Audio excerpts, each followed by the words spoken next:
বিসমিল্লাহির রহমানির রহিম। আসসালামু আলাইকুম, সবাই কেমন আছেন? এর আগে আপনাদের দেখাচ্ছি পটল দিয়ে ডিম রান্না করা। আজ জুমার দিন, তাই সবার বাসায় আছে, তাই হঠাৎ করে মনে পড়লো যে ডিম রান্না করি।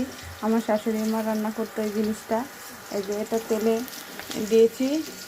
এখন এই পটলটা ভেজে নিয়েছি। পটলটা ভেজে নিলে অনেক ভালো লাগে, না লাগলে একটু পাঞ্চে পাঞ্চে লাগে, এর জন্য পটলটা ভেজে নিয়েছি। পটলের তরকারি অনেকে আবার পছন্দ করে না, কিন্তু এভাবে ভেজে রান্না করে খেয়ে দেখেন, অবশ্যই ভালো লাগবে অনেক।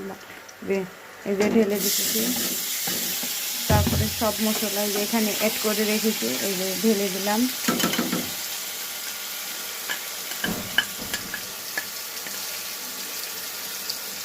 নেড়ে চেড়ে দিব। আসসালামু, তারপরে এভাবে কষিয়ে এখন ডিমটা ঢেলে দেব।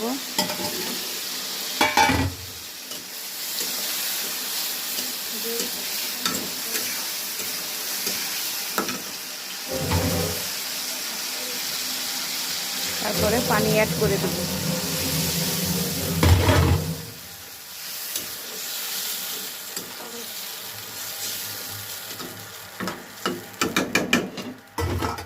আল্লাহ হাফেজ।